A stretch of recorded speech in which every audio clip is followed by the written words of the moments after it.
Hello అండి, welcome to Madhu lessons. ఈరోజు మనము తెలంగాణ టెట్ స్పెషల్ టెట్కి సంబంధించి సైకాలజీకి సంబంధించి 50 బిట్స్ అయితే చూద్దాం రండి. వికాసానికి సంబంధించి క్రింది వాటిలో సరైన వాక్యం ఏది? వికాసం అనేది కేవలం శారీరక మార్పులను మాత్రమే సూచిస్తుంది. వికాసాన్ని ఖచ్చితంగా కొలవవచ్చును. వికాసం ఒక నిర్దిష్ట వయసులో ఆగిపోతుంది. వికాసం అనేది గుణాత్మకమైనది మరియు నిరంతర ప్రక్రియ. ఆన్సరు వికాసం అనేది గుణాత్మకమైనది మరియు నిరంతర ప్రక్రియ. ఎదుగుదల అనేది శారీరకమైనది, కొలవదగినది. కానీ వికాసం అనేది శారీరక, మానసిక, సాంఘిక మార్పుల కలయిక. ఇది గర్భస్థ శిశువు దశ నుండి మరణించే వరకు నిరంతరంగా సాగుతుంది. శిశువు మొదట చేతితో వస్తువును పట్టుకొని ఆ తర్వాత వేళ్లతో పట్టుకోగలగటం ఏ వికాస సూత్రాన్ని సూచిస్తుంది? వికాసం ఒక పరస్పర చర్య. వికాసం సాధారణ దిశ నుండి నిర్దిష్ట దిశగా సాగుతుంది. వికాసం ఏకీకృత మొత్తంగా సాగుతుంది. వికాసంలో వైయక్తిక భేదాలు ఉంటాయి. ఆన్సరు వికాసం అనేది సాధారణ దిశ నుండి నిర్దిష్ట దిశగా సాగుతుంది. శిశువు మొదట పెద్ద కండరాలు అంటే చేయి మొత్తాన్ని ఉపయోగించి ఆ తర్వాత చిన్న కండరాలపై అంటే వేళ్ళుపై నియంత్రణ సాధిస్తాడు. దీనిని సాధారణం నుండి నిర్దిష్టం దిశా సూత్రం అని అంటాము. శిరోపాదాభిముఖ వికాస సూత్రం ప్రకారం వికాసం ఎలా జరుగుతుంది? శిరోపాదాభిముఖ వికాస సూత్రం ప్రకారం వికాసం ఎలా జరుగుతుంది? కాళ్ళ నుండి తల వైపుకి, కేంద్రం నుండి పరిధుల వైపుకి, తల నుండి ప్రారంభమై కిందకు కాళ్ళ వైపుకి, ఎడం వైపు నుంచి కుడివైపుకి. ఆన్సరు తల నుండి ప్రారంభమై శిశువు కిందకి కాళ్ళ వైపుకి జరుగుతుంది. ఈ సూత్రం ప్రకారం వికాసం మొదట తల భాగంలో ప్రారంభమై ఆ తర్వాత నడుము, చివరగా కాళ్ళ భాగానికి విస్తరిస్తుంది. అందుకే శిశువు మొదట తలను నిలపడం నేర్చుకుంటాడు. పిల్లలలో గ్యాంగ్ ఏజ్ లేదా సంఘీభావ దశ అని ఏ వయసును పిలుస్తారు? శైశవ దశ, పూర్వబాల్య దశ, ఉత్తర బాల్య దశ, కౌమార దశ. ఆన్సరు ఉత్తర బాల్య దశ, 6 నుంచి 11 సంవత్సరాల వయసు. ఉత్తర బాల్య దశలో పిల్లలు తోటివారితో కలిసి గ్రూపులు లేదా గ్యాంగులుగా ఏర్పడటానికి ఇష్టపడతారు. అందుకే దీనిని గ్యాంగ్ ఏజ్ అంటారు. కింద పేర్కొన్న వాటిలో ఏది సమీప దూరస్థ వికాస సూత్రాన్ని వివరిస్తుంది? వికాసం పైనుండి కిందకు జరుగుతుంది. వికాసం గుండె లేదా కేంద్ర భాగం నుండి ప్రారంభమై వెలుపల వైపుకు విస్తరిస్తుంది. వికాసం అందరిలో ఒకేలా ఉంటుంది. వికాసం ఊహించదగినది కాదు. ఆన్సరు వికాసం గుండె లేదా కేంద్ర భాగం నుండి ప్రారంభమై వెలుపలి భాగాలకు విస్తరిస్తుంది. శరీర కేంద్ర భాగం వెన్నెముక, గుండె మొదట అభివృద్ధి చెంది ఆ తర్వాత చేతి వేళ్ళు చివరలు వృద్ధి చెందడాన్ని సమీప దూరస్థ వికాసం అని అంటారు. వ్యక్తి వికాసాన్ని నిర్ధారించే 2 ముఖ్యమైన కారకాలు ఏవి? పాఠశాల, సమాజం, అనువంశికత, పరిసరం, కేవలం ఆర్థిక స్థితి, స్నేహితులు, ఉపాధ్యాయులు. ఆన్సర్ అనువంశికత, పరిసరం. వుడ్వర్డ్ ప్రకారం వికాసం అనేది అనువంశికత మరియు పరిసరాల గుణకారం. రెండింటికి సమాన ప్రాధాన్యత ఉంటుంది. ఎరిక్సన్ ప్రకారం శ్రమించడం వర్సెస్ న్యూనత ఏ వయసులో కనిపిస్తుంది? 1 నుంచి 3 సంవత్సరాలు, 3 నుంచి 6 సంవత్సరాలు, 6 నుంచి 12 సంవత్సరాలు, 12 నుంచి 18 సంవత్సరాలు. ఆన్సరు 6 నుంచి 12 సంవత్సరాలు పాఠశాల వయస్సు. ఉత్తర బాల్య దశలో పిల్లలు పాఠశాల పనుల్లో ప్రతిభ చూపాలని శ్రమిస్తారు. ఒకవేళ విఫలమైతే వారిలో న్యూనతాభావం ఏర్పడుతుంది. జీన్ పియాజే ప్రకారం పిల్లవాడు వస్తువు కంటికి కనిపించకపోయినా అది ఉనికిలోనే ఉంటుందని గ్రహించే వస్తు స్థిరత్వ భావన ఏ దశలో సాగిస్తాడు? వస్తు స్థిరత్వ భావన ఇంద్రియ చాలక దశ, పూర్వ ప్రచాలక దశ, మూర్త ప్రచాలక దశ, అమూర్త ప్రచాలక దశ. ఆన్సరు ఇంద్రియ చాలక దశ, 0 నుంచి 2 సంవత్సరాలు. ఇంద్రియ చాలక దశ చివరి భాగంలో సుమారు 18 నుంచి 24 నెలల వయసులో పిల్లవాడు వస్తువు కళ్ళ ముందు లేకపోయినా దాగి ఉందనే స్పృహ వస్తుంది. పియాజే ప్రకారం అహం కేంద్రకవాదం యొక్క ముఖ్య లక్షణం ఏమిటి? అమూర్త ప్రచాలక దశ, మూర్త ప్రచాలక దశ, పూర్వ ప్రచాలక దశ, ఇంద్రియ చాలక దశ. ఆన్సరు పూర్వ ప్రచాలక దశ. పూర్వ ప్రచాలక దశలో 2 నుంచి 7 ఏళ్ల వయసులో పిల్లవాడు ప్రపంచాన్ని కేవలం తన కోణం నుండే చూస్తాడు. ఎదుటివారి అభిప్రాయాలను వాడు అర్థం చేసుకోలేడు. కోల్బర్గ్ నైతిక వికాస సిద్ధాంతంలో మంచి బాలుడు, మంచి బాలిక అనిపించుకునే స్థాయి ఏది?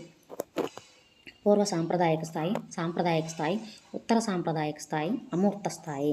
ఆన్సర్ సాంప్రదాయక స్థాయి. ఈ దశలో పిల్లలు సమాజము లేదా కుటుంబం నుండి మెప్పు పొందడం కోసం, ఇతరుల దృష్టిలో మంచిగా ఉండటం కోసం నియమాలను పాటిస్తారు. చామ్స్కీ ప్రకారం పిల్లల్లో భాషా వికాసానికి తోడ్పడే అంతర్గత వ్యవస్థ ఏది? IQ, ZPD, LAD, MNC. Answer LAD language acquisition device. మానవులకు పుట్టుకతోనే భాషను గ్రహించే సహజ సామర్థ్యం, భాషా గ్రహణ పరికరం ఎల్ఏడి ఉంటుందని నోమ్ చామ్స్కీ ప్రతిపాదించారు. వైట్ గ్యాస్కీ సిద్ధాంతంలో ఒక శిశువు స్వయంగా చేయగలిగిన పనికి, ఇతరుల సహాయంతో చేయగలిగిన పనికి మధ్య గల వ్యత్యాసాన్ని ఏమంటారు? స్కాఫోల్డింగ్, సమీప వికాస మండలం, ఆత్మసాత్కరణం, అనుగుణ్యం. ఆన్సరు సమీప వికాస మండలం ZPD. Zone of proximal development అంటే పిల్లవాడు సొంతంగా చేసేదానికి పెద్దల మద్దతుతో చేరగల గరిష్ట స్థాయికి మధ్య ఉండే ఖాళీ ప్రదేశము. ఒక ఉపాధ్యాయుడు విద్యార్థికి ఒక కఠినమైన లెక్కను సాధించడంలో ప్రారంభంలో చిన్న క్లూ ఇవ్వడం లేదా సహాయం చేయడం వైట్ గ్యాస్కీ ప్రకారం ఏమంటారు?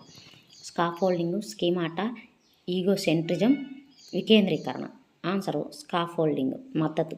పిల్లవాడు ఒక పనిని నేర్చుకునే క్రమంలో పెద్దలు అందించే తాత్కాలిక సహాయాన్ని లేదా మద్దతునే స్కాఫోల్డింగ్ అని అంటారు. ఎలిజబెత్ హార్లాక్ ప్రకారం నవజాత శిశువు దశ కాల పరిమితి ఎంత?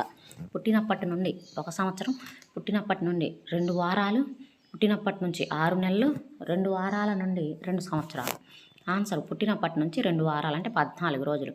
హార్లాక్ వర్గీకరణ ప్రకారం పుట్టిన మొదటి 2 వారాల కాలాన్ని నవజాత శిశువు దశ అంటారు. ఇది సర్దుబాటు దశ. కౌమార దశను తీవ్రమైన ఒత్తిడి, ఆయాసం, కలత, జగడాలతో కూడిన దశ అని వర్ణించిన శాస్త్రవేత్త ఎవరు? Stanley Hall, E L Thorndike, J B Watson, Arnold Gesell. Answer Stanley Hall. Stanley Hall కౌమార దశపై విస్తృత పరిశోధనలు చేసి ఆ వయసులో జరిగే శారీరక హార్మోన్ల మార్పుల వల్ల పిల్లలు తీవ్ర మానసిక ఒత్తిడికి లోనవుతారని చెప్పారు. కార్యసాధక నిబంధన సిద్ధాంతం దేనికి ప్రాధాన్యత ఎక్కువ? కార్యసాధక నిబంధన సిద్ధాంతంలో దేనికి ప్రాధాన్యత ఎక్కువ? ఉద్దీపన, ప్రతిస్పందన మరియు పునర్బలనము, అంతర్దృష్టి, అనుకరణ. ఆన్సరు ప్రతిస్పందన మరియు పునర్బలనము. బిఎఫ్ స్కిన్నర్ ప్రతిపాదించిన ఈ సిద్ధాంతంలో జీవి మొదట ప్రతిస్పందన చూపిస్తుంది, ఆ తర్వాత ఇచ్చే పునర్బలనం వల్ల అభ్యసనం అనేది బలపడుతుంది. కుక్కపై ప్రయోగాలు చేసి శాస్త్రీయ నిబంధన సిద్ధాంతాన్ని ప్రతిపాదించిన రష్యన్ శరీరధర్మ శాస్త్రవేత్త ఎవరు? Ivan Pavlov, JB Watson, Kohler, Bandura. Answer Ivan Pavlov. Ivan Pavlov ఈ నిబంధన ప్రక్రియపై చేసిన పరిశోధనలకు 1904లో నోబెల్ బహుమతి లభించింది. ఇందులో లాలాజలం ఊరటం సహజ ప్రతిస్పందన. సుల్తానా అనే చింపాంజీపై ప్రయోగాలు చేసిన గెస్టాల్ట్ శాస్త్రవేత్త ఎవరు? కుర్త్ Levin, Kohler, max వర్థీమర్, BF Skinner. Answer Kohler. Kohler అంతర్దృష్టి అభ్యసన సిద్ధాంతాన్ని ప్రతిపాదించారు. సమస్యను విడివిడిగా కాకుండా మొత్తంగా చూసినప్పుడు హఠాత్తుగా పరిష్కారం స్ఫురిస్తుందని దీని అర్థం. ఆల్బర్ట్ బండూరా ప్రతిపాదించిన సిద్ధాంతం ఏది? సాంఘిక అభ్యసన సిద్ధాంతం, యత్నదోష అభ్యసన సిద్ధాంతం, క్రియాత్మక సిద్ధాంతం, ఆవిష్కరణ అభ్యసన సిద్ధాంతం. ఆన్సరు సాంఘిక అభ్యసన సిద్ధాంతము.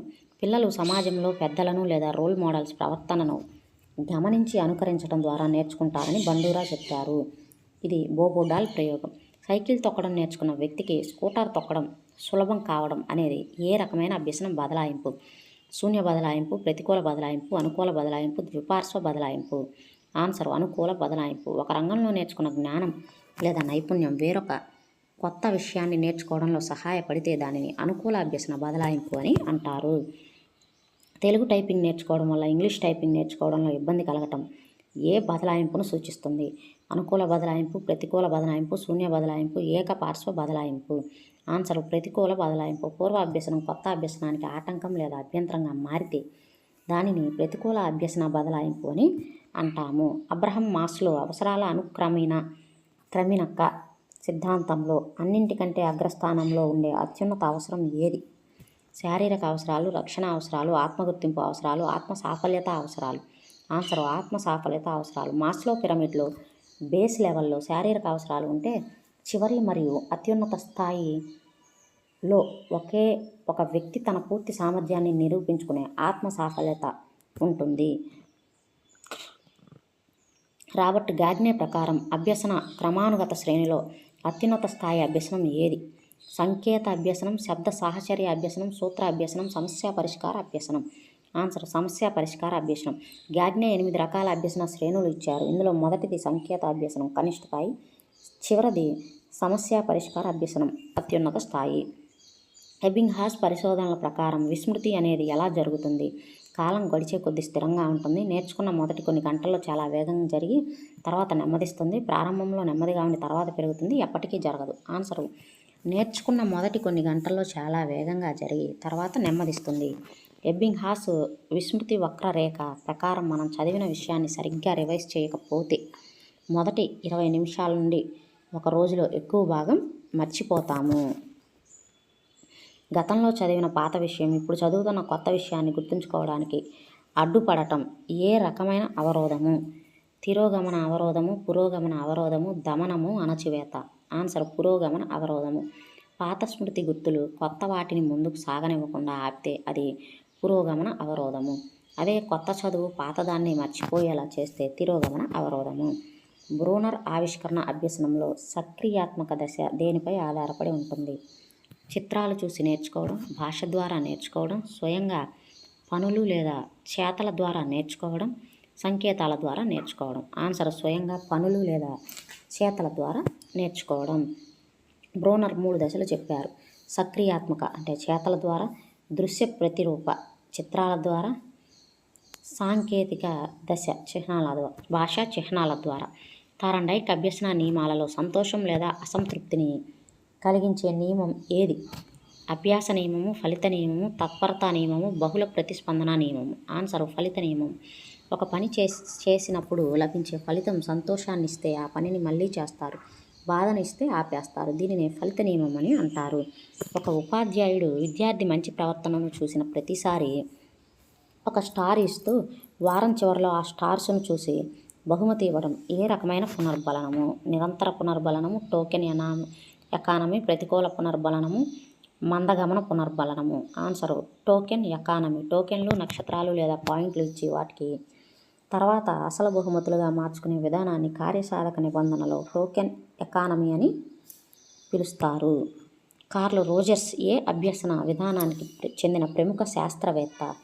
ప్రవర్తనావాదం, సంజ్ఞానాత్మకవాదం, మానవతావాదం, నిర్మాణాత్మకవాదం. ఆన్సరు మానవతావాదం. కార్ల్ రోజర్స్ మరియు అబ్రహం మాస్లోలు మానవతావాద మనోవిజ్ఞాన శాస్త్ర పితామహులుగా పిలువబడతారు. వీరు విద్యార్థి కేంద్రక బోధనకు ప్రాధాన్యతను ఇచ్చారు. ఒక విద్యార్థి పరీక్షలో ఫెయిల్ అయ్యి పేపర్ చాలా కష్టంగా వచ్చింది, అందుకే ఫెయిల్ అయ్యాను అని అనడం ఏ రక్షక తంత్రం? హేతుకీకరణ, ప్రక్షేపణం, తిరోగమనం, తదాత్మీకరణం. ఆన్సరు హేతుకీకరణ. తన తప్పును కప్పిపుచ్చుకోవడానికి సమాజం అంగీకరించే ఒక నకిలీ కారణాన్ని వెతకడాన్ని హేతుకీకరణం అని అంటాము. మొదటిసారిగా బుద్ధి బలాన్ని కొలవడానికి మానసిక వయస్సు అనే భావనను ప్రవేశపెట్టింది ఎవరు? William స్టెర్ను, Alfred బినే, టెర్మను, David వెష్లర్. Answer Alfred బినే. 1908లో Alfred బినే మొదటిసారి మానసిక వయస్సు ప్రతిపాదించగా విలియం స్టెర్ను ఐక్యూ సూత్రాన్ని ప్రతిపాదించారు. టెర్మను దాన్ని స్థిరపరిచారు. ప్రఖ్యాతిగాంచిన ఐక్యూ ఫార్ములా ఏది? ఐక్యూ = మానసిక వయస్సు బై శారీరక వయస్సు into 100, MA/CA into 100. IQ intelligence quotient బుద్ధి లబ్ధి మెంటల్ ఏజ్ మానసిక వయస్సు బై క్రోనోలాజికల్ ఏజ్ శారీరక వయస్సు ఇంటూ 100. ఒక 10 సంవత్సరాల బాలుడి మానసిక వయస్సు 12 సంవత్సరాలైతే అతని బుద్ధి లబ్ధి ఎంత? 100, 120, 80, 110. ఆన్సరు 120. సూత్రం ప్రకారం 12/10 ఇంటూ 100 120. కాబట్టి అతని ఐక్యూ 120. హోవార్డ్ గార్డెనర్ ప్రతిపాదించిన సిద్ధాంతం ఏది? ఏకకారక సిద్ధాంతము, ద్వికారక సిద్ధాంతము, బహుళ బుద్ధిమత్తా సిద్ధాంతము, త్రికారక సిద్ధాంతము. గార్డెనరు బహుళ బుద్ధిమత్తా సిద్ధాంతాన్ని ప్రతిపాదించారు. గార్డెనర్ ప్రకారం మేధస్సు అనేది ఒకే అంశం కాదు. ఇందులో 8 రకాల స్వతంత్ర బుద్ధిమత్తతలు భాష, తార్కిక, సంగీత, శారీరక, చలన రూపాలు మొదలైనవి ఉంటాయి. అంతర్ముఖులు, బహిర్ముఖులు అని మూర్తిమత్వాన్ని వర్గీకరించిన శాస్త్రవేత్త ఎవరు? Sigmund Freud, Carl Jung, Allport, Kretschmer. Answer Carl Jung. సామాజిక సంబంధాల ఆధారంగా కార్ల్ జంగ్ మూర్తిమత్వాన్ని ఒంటరిగా ఉండేవారు, అందరితో కలిసి ఉండేవారుగా వర్గీకరించారు. ఒంటరిగా ఉండేవారు అంతర్ముఖులు, అలాగే అందరితో కలిసి ఉండేవారు బహిర్ముఖులు. సిగ్మండ్ ఫ్రాయిడ్ ప్రకారం మూర్తిమత్వంలో సుఖ సూత్రంపై ఆధారపడి పనిచేసే భాగం ఏది? ఇడ్, ఈగో, సూపర్ ఈగో, చేతనావస్థ. ఆన్సరు ఇడ్. ఇడ్ అనేది నైతికతతో సంబంధం లేకుండా తక్షణ సుఖాన్ని కోరుకుంటుంది. ఈగో వాస్తవిక సూత్రంపై, సూపర్ ఈగో నైతిక సూత్రంపై పనిచేస్తాయి. మూర్తిమత్వాన్ని కొలవడానికి ఉపయోగించే రోషాక్ ఇంక్ బ్లాక్ టెస్ట్ ఏ రకమైన పరీక్ష? ప్రక్షేపక పరీక్ష, అప్రక్షేపక పరీక్ష, నిష్పాదన పరీక్ష, ఆత్మ పరిశీలన పరీక్ష. ఆన్సరు ప్రక్షేపక పరీక్ష. శిరామరకల పరీక్ష అనేది ఒక వ్యక్తి అచేతన మనస్సులోని భావాలను అంచనా వేయడానికి ఉపయోగించే ప్రక్షేపక పరీక్ష. ఇందులో 10 కార్డులు ఉంటాయి. ట్యాట్ లేదా ఇతివృత్త గ్రాహ్య పరీక్షను రూపొందించింది ఎవరు? హెర్మాన్ రోషాక్, ముర్రే మరియు Morgan, Leopold Bellak, Cattell. Answer Murray మరియు మోర్గాన్. ముర్రే మరియు మోర్గాన్ రూపొందించిన ట్యాట్లో మొత్తం 30 అస్పష్టమైన చిత్రాల కార్డులు, అలాగే ఒక ఖాళీ కార్డు ఉంటుంది. ఇది కూడా ఒక ప్రక్షేపక పరీక్షే. ప్రత్యేక అవసరాల గల పిల్లల కోసం ప్రవేశపెట్టిన విద్యా విధానం ఏది? ప్రత్యేక విద్యా విధానం, సమగ్ర విద్యా విధానం, విభజన విద్యా విధానం, సాంప్రదాయ విద్యా విధానము. ఆన్సరు సమగ్ర విద్యా విధానం, ఇంక్లూజివ్ ఎడ్యుకేషన్. సాధారణంగా పిల్లలతో పాటు అంగవైకల్యంగా లేదా ప్రత్యేక అవసరాలు గల పిల్లలందరికీ ఒకే తరగతి గదిలో సమానంగా విద్యను అందించడమే సమగ్ర విద్యా విధానము, సమ్మిళిత విద్య. దీని యొక్క ముఖ్య ఉద్దేశము డిస్లెక్సియా అనేది ఏ రకమైన అభ్యసన వైకల్యము. ఈ బిట్టు లేకుండా ఎగ్జామ్ పేపర్ అనేది ఉండదు. గణిత ప్రక్రియల్లో చేయడంలో లోపం, రాయటంలో లోపం, చదవటంలో లోపం, మాట్లాడటంలో లోపం. ఆన్సరు చదవటంలో లోపం. అక్షరాలను గుర్తించలేకపోవడం, పదాలు తారుమారుగా చదవటం వంటి సమస్య డిస్లెక్సియా అంటారు. రాయటంలో సమస్య అయితే డిస్గ్రాఫియా అంటారు. విద్యా హక్కు చట్టం 2009 ప్రకారం ప్రాథమిక పాఠశాలలో విద్యార్థి ఉపాధ్యాయ నిష్పత్తి ఎంత ఉండాలి? ప్రాథమిక పాఠశాల 35:1, 40:1, 30:1, 25:1. ఆన్సర్ 30:1. ఇది ఇక్కడ ఉపాధ్యాయుడు విద్యార్థుల నిష్పత్తి అన్నాడు అనుకో, 1:30 రావాలి. ఇక్కడ విద్యార్థి ఉపాధ్యాయుల నిష్పత్తి అన్నాడు కాబట్టి 30:1. ప్రాథమిక పాఠశాల కాబట్టి. ప్రాథమికోన్నత పాఠశాల అయితే 35:1. ఆర్టీ 2009 ప్రకారం ప్రాథమిక స్థాయిలో ప్రతి 30 మంది విద్యార్థులకు ఒక ఉపాధ్యాయుడు ఉండాలి. ఉన్నత ప్రాథమిక స్థాయిలో అయితే అంటే 6 నుంచి 8 తరగతులు 35:1గా ఉండాలి. ఆర్టీఈ చట్టం 2009 ప్రకారం ప్రాథమిక పాఠశాలల ఉపాధ్యాయుడు ఒక విద్యా సంవత్సరంలో కనీసం ఎన్ని గంటలు బోధించాలి? 1000 గంటలు, 800 గంటలు. ప్రాథమిక పాఠశాల ఉపాధ్యాయుడు 1200 గంటలు, 500 గంటలు. ఆన్సరు 800 గంటలు. ప్రాథమిక పాఠశాలలో 200 పని దినాలు లేదా 800 బోధనా గంటలు. ఉన్నత ప్రాథమిక పాఠశాలలో అయితే 220 పని దినాలు లేదా 1000 బోధనా గంటలు కనీసం నియమంగా చట్టంలో ఉంది. జాతీయ పాఠ్య ప్రణాళిక చట్టం 2005 ప్రకారం విద్యా బోధన ఎలా సాగాలి? ఉపాధ్యాయ కేంద్రంగా, పాఠ్యపుస్తకం కేంద్రంగా, శిశు లేదా విద్యార్థి కేంద్రంగా, పరీక్షా కేంద్రంగా. ఆన్సరు శిశు కేంద్రకంగా లేదా విద్యార్థి కేంద్రకంగా జరగాలి. ఎన్సిఎఫ్ 2005, ఎన్ఈపి 2020లను బట్టి పద్ధతిని నిరసిస్తూ విద్యార్థి స్వయంగా జ్ఞానాన్ని నిర్మించుకునే శిశు కేంద్రక విధానాన్ని సమర్థిస్తాయి. ఒక ఉపాధ్యాయుడు విద్యార్థి యొక్క ప్రవర్తనను సహజ సిద్ధమైన వాతావరణంలో అతనికి తెలియకుండా గమనించి రికార్డు చేయడాన్ని ఏమంటారు? నియంత్రిత పరిశీలన, సహజ పరిశీలన, పరీక్షణం, ప్రయోగ పద్ధతి. ఆన్సరు సహజ పరిశీలన. క్లాస్ రూమ్లో లేదా ఆట స్థలంలో విద్యార్థికి తాను గమనించబడుతున్నాననే విషయం తెలియకుండా ఉపాధ్యాయుడు చేసే పరిశీలనను సహజ పరిశీలన అంటారు. అంతఃపరీక్షణ పద్ధతిని ప్రవేశపెట్టింది ఎవరు? జేబీ వాట్సన్, విల్హెల్మ్ వుడ్ మరియు టిచ్చర్ను. Sigmund Freud, Skinner. Answer Wilhelm Wundt మరియు టిచ్చర్ను. మనోవిజ్ఞాన శాస్త్రంలో అత్యంత ప్రాచీనమైన పద్ధతి అంతఃపరీక్షణం, తనను తాను పరిశీలించుకోవడం. దీనిని నిర్మాణాత్మక వాదులైన వుడ్, టించర్లు ఉపయోగించారు. నిరంతర సమగ్ర మూల్యాంకనంలో సమగ్ర అనే పదం దేనిని సూచిస్తుంది? కేవలం చదువుకు సంబంధించిన అంశాలు, కేవలం ఆటలు, సంజ్ఞానాత్మక మరియు సహసంజ్ఞానాత్మక అంశాలు, వార్షిక పరీక్షలు. ఆన్సరు సంజ్ఞానాత్మక మరియు సహసంజ్ఞానాత్మక అంశాలు. సిసిఈలో సమగ్ర అంటే విద్యార్థి యొక్క చదువుతో పాటు ప్రవర్తన, ఉద్వేగాలు, కళలు, క్రీడలు వంటి అన్ని రకాల జీవిత నైపుణ్యాలను అంచనా వేయటము. కింద పేర్కొన్న వాటిలో ఏది నిర్మాణాత్మక మూల్యాంకనంలో భాగం కాదు? పిల్లల భాగస్వామ్యము, ప్రతిస్పందనలు, రాతపూర్వక పనులు, ప్రాజెక్టు పనులు, వార్షిక లేదా సమిష్టి పరీక్షలు. ఆన్సర్ వార్షిక లేదా సమిష్టి పరీక్షలు. వార్షిక లేదా టర్మ్ పరీక్షలు అనేవి సంగ్రహణాత్మక మూల్యాంకనంలో భాగం. ఫార్మేటివ్ పరీక్షలు అభ్యసనం జరుగుతున్న సమయంలో లోపాలను సవరించడానికి తోడ్పడతాయి. ఒక క్లిష్టమైన సమస్య ఉన్న విద్యార్థిని లోతుగా సమగ్రంగా అధ్యయనం చేయడానికి ఉపయోగపడే మనోవైజ్ఞానిక పద్ధతి ఏది? ప్రయోగ పద్ధతి, వ్యక్తి అధ్యయన పద్ధతి, సర్వే పద్ధతి, దీర్ఘకాలిక పద్ధతి. ఆన్సర్ వ్యక్తి అధ్యయన పద్ధతి. సమస్యాత్మక ప్రవర్తనకు గల సమస్యాత్మక ప్రవర్తన గల ఏకైక విద్యార్థి లేదా వ్యక్తి యొక్క కుటుంబ సామాజిక వ్యక్తిగత నేపథ్యాలను సమగ్రంగా పరిశోధించడాన్ని కేస్ స్టడీ అంటారు. లీడర్షిప్ స్టైల్స్లో తరగతి గది వాతావరణానికి విద్యార్థుల స్వేచ్ఛకు అత్యంత అనుకూలమైన శైలి ఏది? నిర్దేశిత అధికారయుత నాయకత్వం, సహభాగి నాయకత్వం, జోక్యం లేని నాయకత్వం, ఏకపక్ష నాయకత్వం. ఆన్సరు సహభాగి లేదా ప్రజాస్వామ్య నాయకత్వం.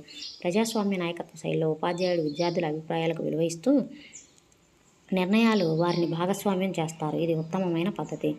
మనోవిజ్ఞాన శాస్త్ర పితామహుడు అని ఎవరిని పిలుస్తారు? Wilhelm Wundt, Sigmund Freud, Aristotle, B F Skinner. Answer Wilhelm Wundt. 1879లో జర్మనీలోని లీప్జిగ్ నగరంలో మొదటి మనోవిజ్ఞాన శాస్త్ర ప్రయోగశాలను స్థాపించినందుకు గాను విల్హెల్మ్ వుడ్ను ఆధునిక మనోవిజ్ఞాన శాస్త్ర పితామహుడుగా పరిగణిస్తారు. ఇవి తెలంగాణ టెట్కు సంబంధించి psychology in service TET special TET అనమాట. దానికి సంబంధించి సైకాలజీ ఇంపార్టెంట్ బిట్స్. వీడియో నచ్చినట్టయితే లైక్ చేయండి, షేర్ చేయండి. అలాగే మన ఛానల్ని సబ్స్క్రైబ్ చేసుకోండి. Thank you for watching.